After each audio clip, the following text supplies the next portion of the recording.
Hi friends, నేను మీ JD. Welcome to Bigg Boss advance updates.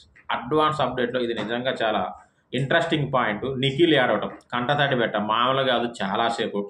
అది కూడా సోనియా సమక్షంలో. సోనియా ఆకుల చేయి పట్టుకొని అతను ఓదారుస్తుంది. అంటే వాళ్ళిద్దరు కన్వర్జేషన్ ఉంది అక్కడ. ఎందుకు నిఖిల్ ఏడుస్తున్నావు అంటే, నేను స్టార్టింగ్ అంత ఇనిషియేట్ తీసుకోకుండా ఉండాల్సిందేమో, అనవసరంగా తీసుకున్నానేమో, నన్ను అందరూ అపోజ్ చేశారు, ఆ తర్వాత నా మీదకి వచ్చారు అని చాలా కన్నీటి పర్యంతం అయ్యాడు. అంటే ఒక రకంగా పశ్చాత్తాపడ్డు, ఒక రకంగా తెలిసి వచ్చిందేమో అతనికి అనిపిస్తూ ఉంది. ఎందుకంటే స్టార్టింగే అందరినీ కమాండింగ్ చేసింది, మాట్లాడింది నిఖిలే. అంటే ఎవరు మాట్లాడకపోతే ఎవడో ఒకడు మాట్లాడ, అందులో తప్పు లేదు. కానీ నిఖిల్ ఏంటంటే ఇంకో రకంగా పోర్ట్రేట్ అయింది వాళ్ళకి అని అనిపించి అందరూ అలా అయ్యారు. నిజంగా మీరు కూడా అలాగే అనుకుంటున్నారు కదా? కామెంట్ చేయండి. నేనేమనుకుంటున్నా అంటే, నిఖిల్ అనే వ్యక్తి కమాండింగ్ కాకుండా అందరినీ కన్విన్స్ చేస్తూ ముందుకు పోతే బాగుంటుంది అనుకుంటున్నా.